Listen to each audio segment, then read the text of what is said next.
Well, I guess the take we took was that the eggs symbolise rebirth. So in keeping with the theme, the game's about laying eggs and protecting your eggs. And yeah, we just had fun with it and tried to make something that would be funny and fun to play. And so I was one of the programmers. Elliott was the other programmer. He did probably most of the game logic. Scott did all the art, and Brock over here, Mr. Helpful, did the songs and found sound effects for us. So and I spent a lot of time writing the exporter, which works with Flash, and that's probably pretty much it. So should we just play it? Do you want me to?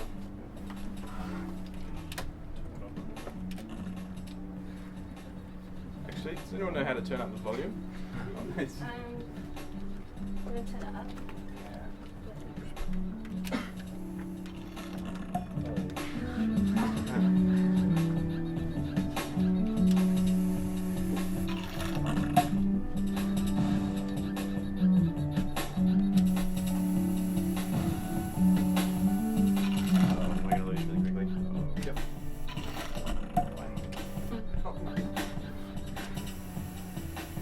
There's still sort of a bug with the physics, where occasionally they'll just run at you way too fast. We weren't able to fix that one.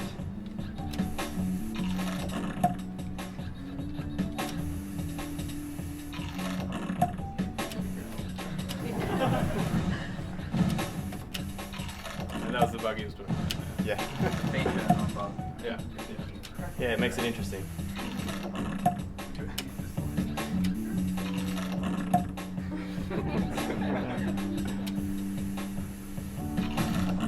The difficulty is that more and more will spawn as the game goes on, so, and if you run out of eggs, it's game over.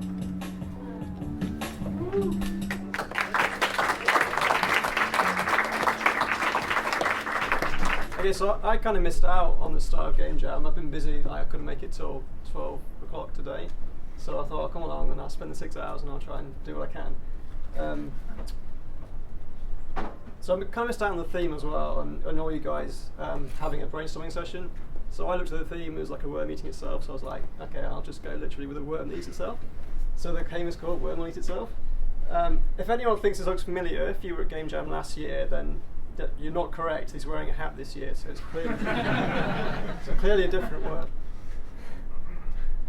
So it's using Flash and Box 2D for the physics, and you just got to get a flick on the tail so you can eat the tail. And if you eat halfway along the worm, like if you eat another segment's halfway along, you get credit for it, but you lose the rest of the worm, so you can't eat it. All the black segments you can't eat anymore.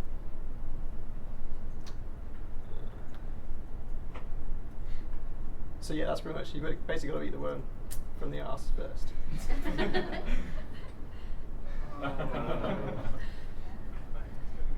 Yeah, so I did that myself in 6 hours. Credit also to Brad Power, who did the art from last year. And actually, this doesn't use any of the code from last year, because last year was written in Python and PyBox 2D. But after the game jam last year, I enjoyed working on the worm terms, so I thought I'd work on a bit more, and teach myself how to use Flash ActionScript 3 at the same time.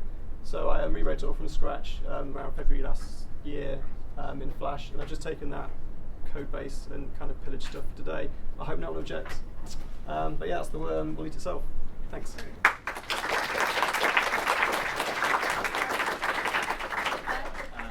Our game's called Otherworld.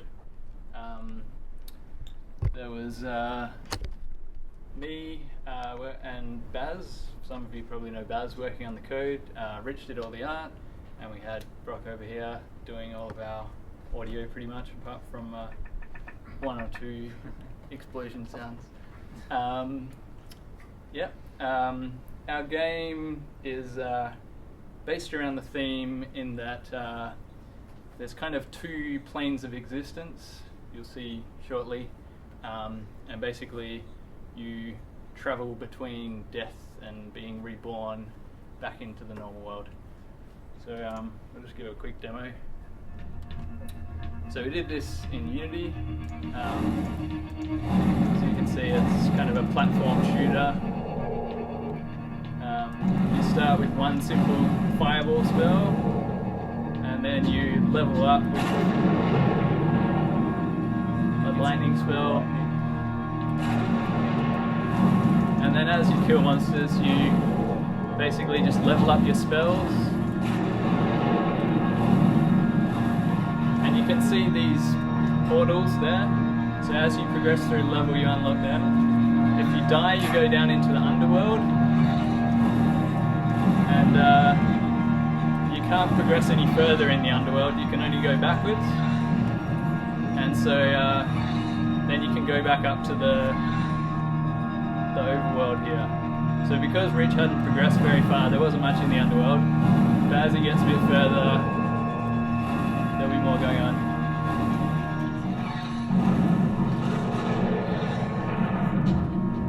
So that's the basic idea. At the moment there's just the one level. There's some slightly harder monsters a bit further along if Rich can get to them.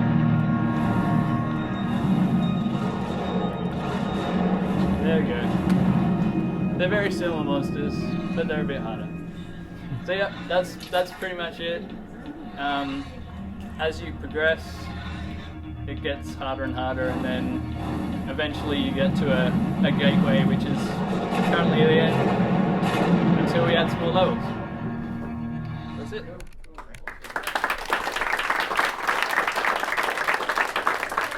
Our next presenter has something slightly different. We've got Wez, and he actually made physical games, so he's going to bring that in and explain that to us. I don't know quite how I'm going to do this. Is that a projector? Oh, yeah. Everyone Okay, crowd we'll around. put it in the yeah, we'll crowd around. Let's see.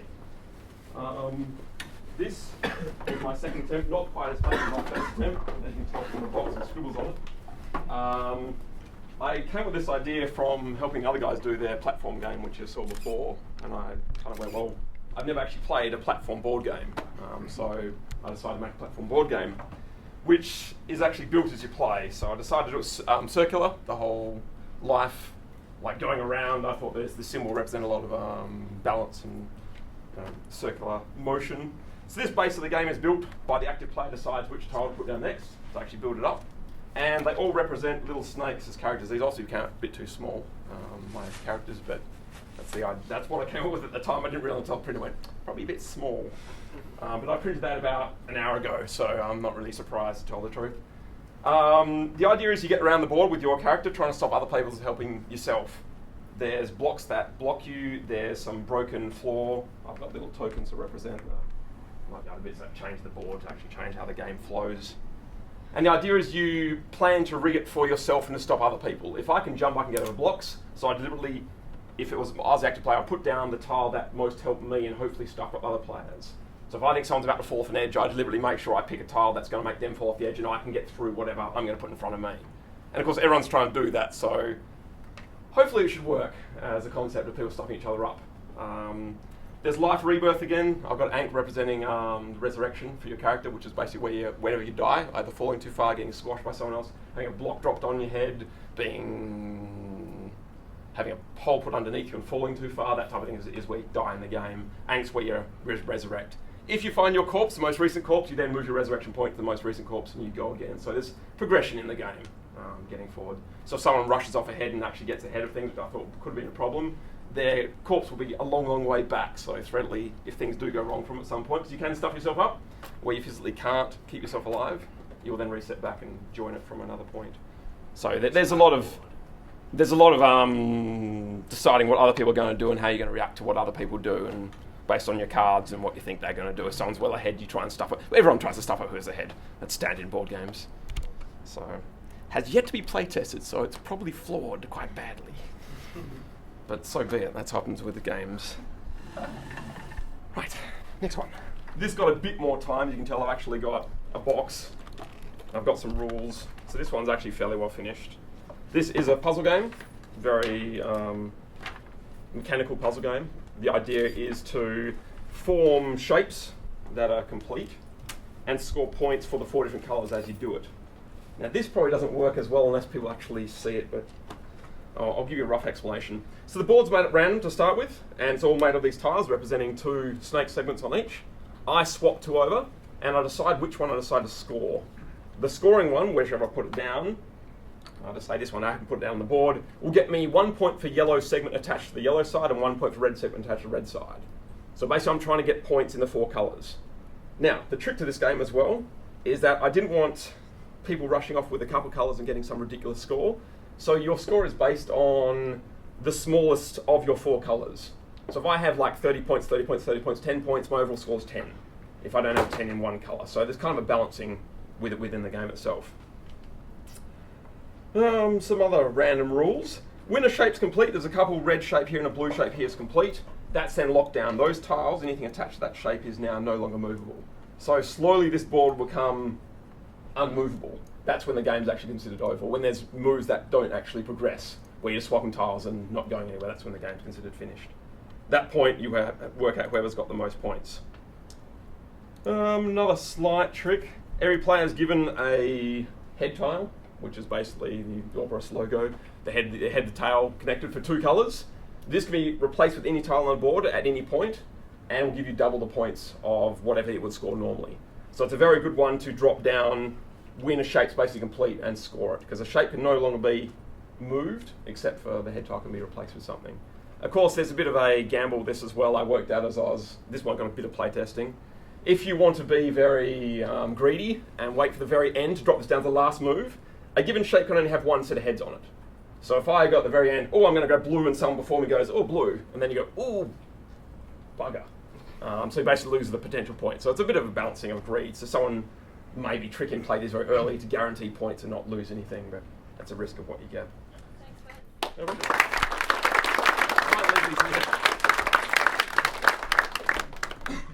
So, our game, first of all, our team consisted of Minh and Jim doing all the programming, Ben and I doing the art and design as well. We all contributed to the design, and Brock doing all of our music, thankfully. Thank you, Brock.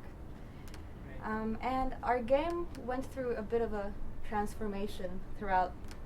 Is there a way to do that?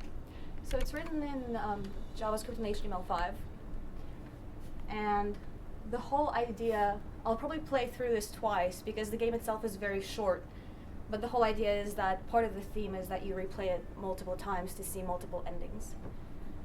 So I'll just talk about it while I go.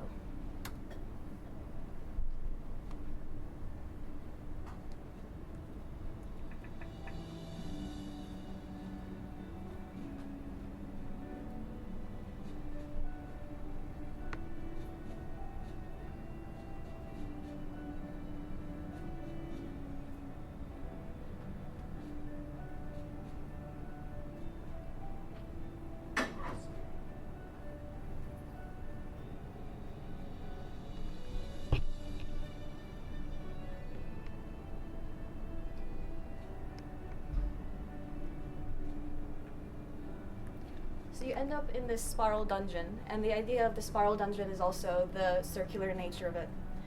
And you're going down, chasing after whoever it is that you saw fall down into the dungeon. And your initial instinct would probably be to pick up all the coins, so you would be going around and doing that. And eventually you notice that you're starting to slow down and get darker. But you probably, over the first playthrough, you probably just keep going and keep picking up these coins. And I'm going to avoid some of them because you get really slow and I don't want it to take forever.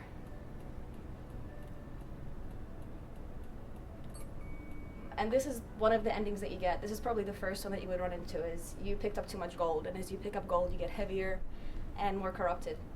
So you slow down too much and don't make it to the other person in time to save them. So the idea is that you go through this again, hopefully, and this time you know better. And I'll just skip this. And you avoid the coins. And you can't avoid all of them, and sometimes like I still fail playing this. I'm probably going to fail this. So again, you didn't get corrupted by the gold, but you ran out of time. And the guy is still dead. So that's not good. And I could go through this again. There's 4 endings in total, but you can actually save the person in 2 of them.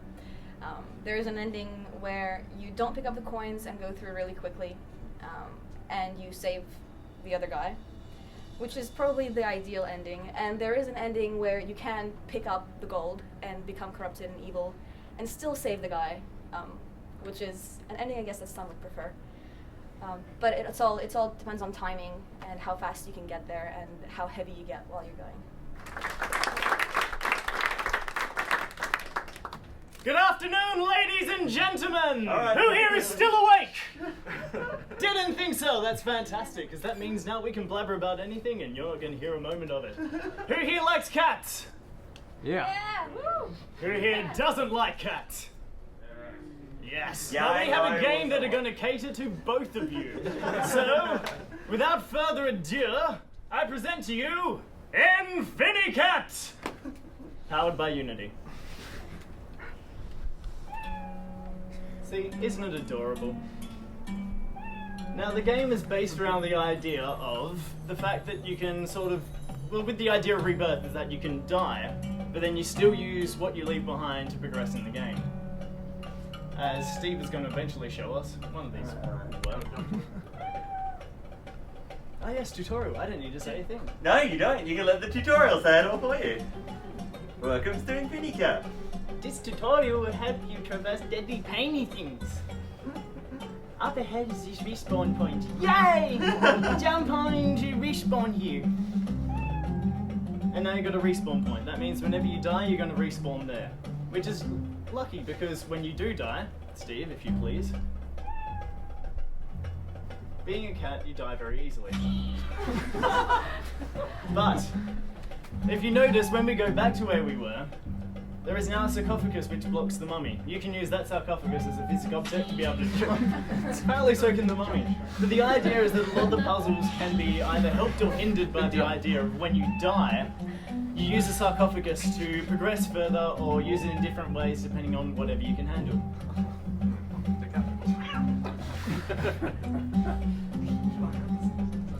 Now, typically the idea of reincarnation, which is what most people thought of when they looked at the Ourobash, or Ourobash, depending on how many you're looking at, is the idea of the reincarnation. The first thought is ideally Egypt. And so we thought, what can we do with Egypt? So you start as this little cat, used to be a goddess, who's lost all her powers. Now you have to try and get back to the top of your pyramid to reclaim all your powers. Not buggy.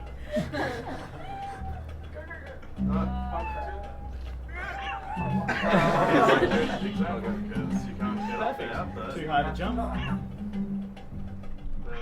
Where'd the mummy go? Oh yeah, there he is. There you go. He likes to look at something. Thank you very much for watching. Oh yeah, and to quit the game. Into the pit of quit.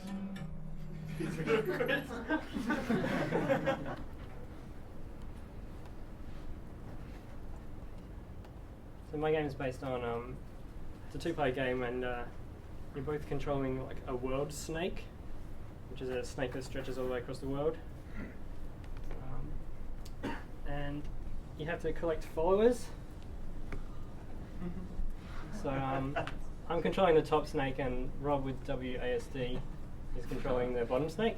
And you can see the little followers running around on the desert, and you can you hook them up onto your head and try and avoid crashing into the pyramids, because when you do that they get bumped off and they roll down your back all the way around the world onto your tail. And so in a minute we'll see some of them rolling onto our tails. At that point you can steal them from each other. You can also shove each other around a little bit, so it can get a bit violent. But I also find it can be quite a friendly game if you like. Just take a stroll in the desert with someone. So if Rob wants to try and steal that guy, he's hanging onto my tail. Yeah. The actual gameplay isn't particularly developed. I've just basically thrown some score in there. So for eating an opponent's follower, you get 5 points. For catching one of your own, you get 1 point. And it's just a never-ending desert full of pyramids and sphinxes. Thanks to Rich for some help with the art. He did the Sphinx and the palm tree for me. It's always good to get someone to do some art because I suck at it. That's about it. As I say, it's all Flash and Flixel. And I wasn't sure I was going to get to sound, so I was late to the party. I didn't get any help, so my sound kind of sucks. I stole some song off the internet. Yeah.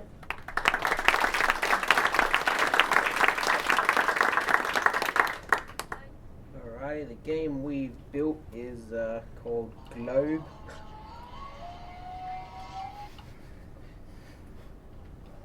There we go, full screen that. With a story that entirely doesn't explain itself, so we'll let that handle.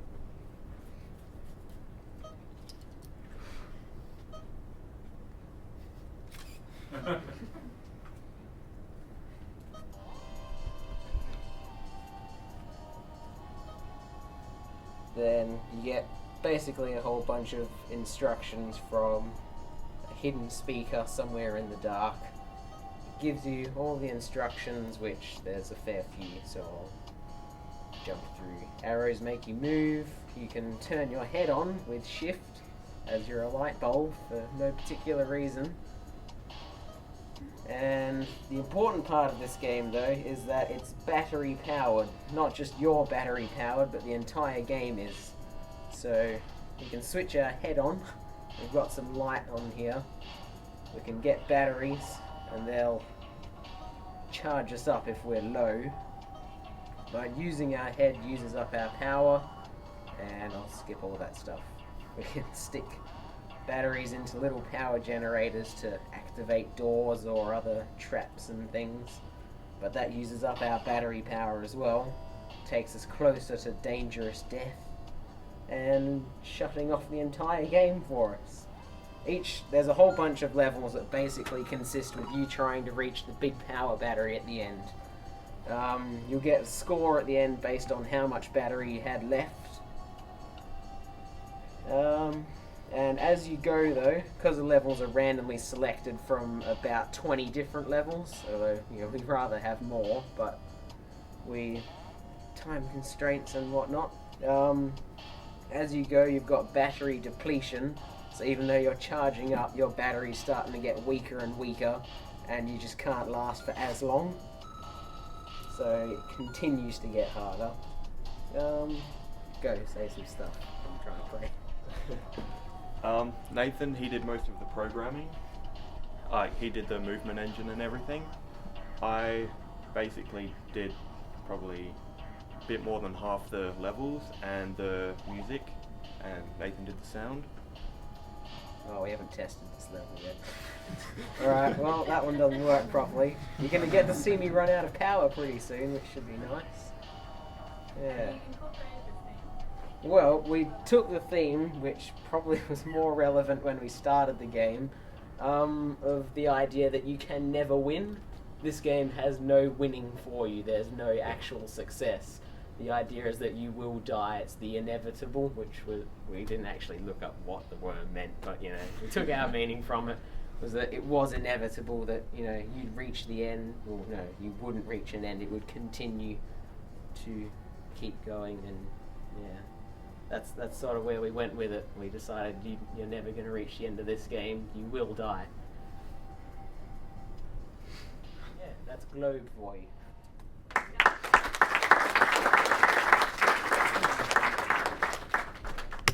Yeah, so my game's called The Cycle.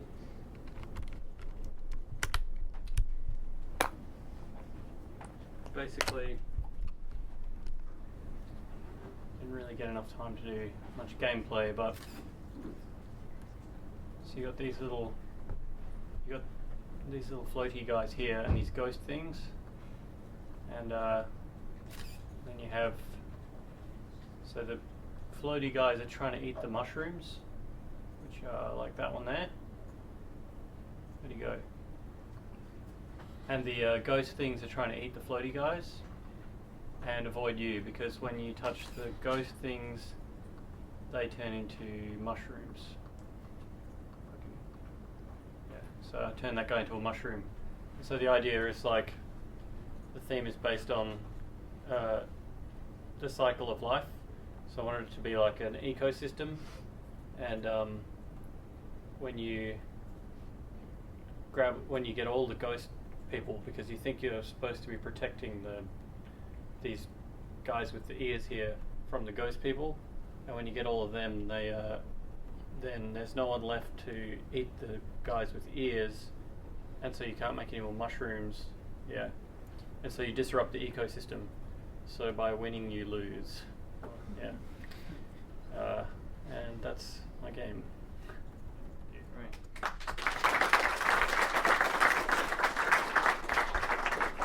I'm Terrence, that's Dave, Mo, Adam sitting over there, and Ben. Ben and Adam are our two graphics designers. They've done tons of work today. Adam did all the music for us, and Mo and Dave do all of our programming. We didn't leave a whole lot for me to do, so I did a lot of writing of the storyline and the ideas of the game. What we essentially wanted to do was have a multiplayer game that was competitive, but we didn't want to do the same old thing like a normal old RTS. First of all, it's a little bit too much work. Second of all, we wanted it to be quite fun. So what we did was we made a typing-based game. So you get a bunch of phrases and you type out the phrase, and that's how you get minerals. And then you place structures on your land to defend incoming enemies, and you eventually start sending sending enemies at your opponent. So we have to learn working so we don't have two computers up here. So this is connecting back to local host. Got two copies of the game running on one computer, and yeah, it actually basically you've got two types of gameplay going at once. So basically with the mouse you're playing a tower defense game, and with the keyboard you're typing. And whenever you type, when you finish typing a phrase, there's a little countdown. That's how much money you actually get. And the faster you type, the more benzonite you get, which is a mineral that the humans need, or the mutants need, to power the interstellar space travel. And they're basically at war with the reptilians. So one thing is when you mistype characters, it actually spawns angry letters. So the letter you mistyped actually comes at you, and in a rather the O is actually the Ourobash there. The Ourobash symbol there, and the end goal is just to get as many enemies to your opponent's base as you possibly can. So the O's are obviously really good because they keep going round and around. Well, we're meant to be. We're meant to be. One of the strange things. Sorry. The letters obviously do quite a bit of damage, and then you can also send enemies when you save enough benzonite. You can spend it on enemies to send towards your enemy. What you got? And to make it extra competitive, you actually see, like, when you're typing, you can actually see how the other person's typing. So, like, if I type something here, the other person can actually see where I'm up to.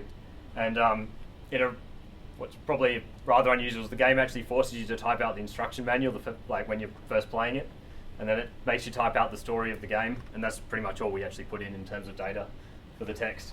So Terrence basically wrote all that up, and then we needed some text for the game, so that became the text for the game, which is one way of making it intuitive.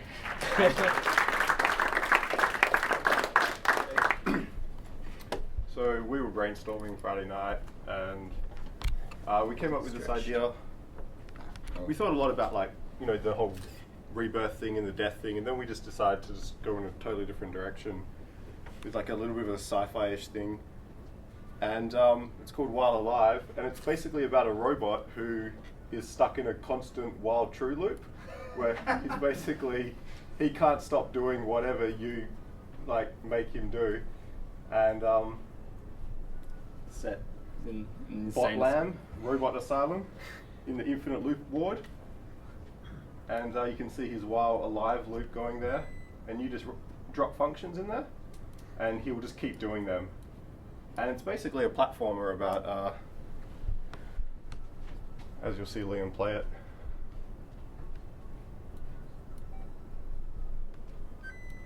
In this game, we had Sam and Megan doing the programming.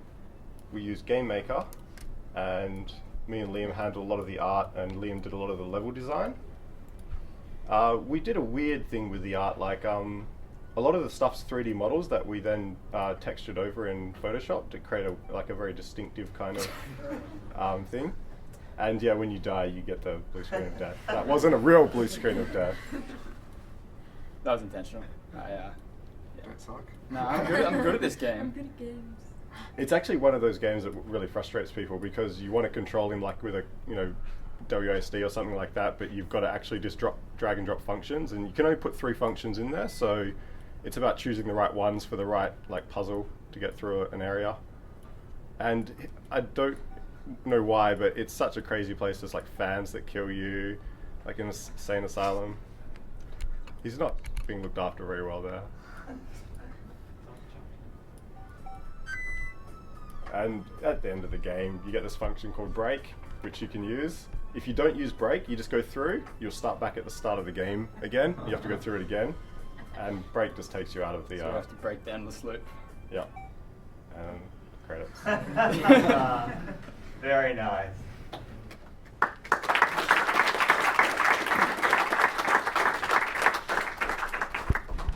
I'm Scott Higginbotham, and this is Nick Schubert, and this is I think we decided on the never-ending quest for pants, or the quest for never-ending pants.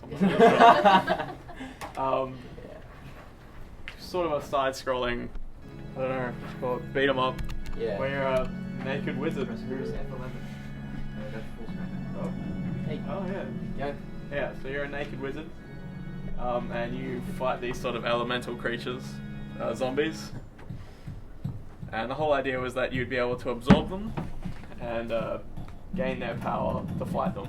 So there's 3 different elements. There's fire, water, and fire, ice, and earth. So yeah, the color of the zombie is their element. So you take their element, and then it's more effective against its opposite. So it's like the rock paper scissors kind of model. Yeah. So basically, you just wave after wave you get. Depending on the element you've absorbed is your spell. So yeah, basically bleach and then kill them with their element. Yeah, we sort of had very ambitious goals for this game, but of course on the last day we started to panic, and but we're pretty happy. I think this is the first game we've ever really finished. Yeah, pretty much. Brock actually did all our music and sounds, and he really helped us out here. Yeah. But yeah, that's about it. Anything else? Not really. Yeah, it was made in Unity, and Nick did all the programming. Yeah, I did the programming. And I did the art. That does sound better with headphones. Yeah. Yeah. Yeah. So I think that's about it. So yeah. Yeah, that's pretty much it.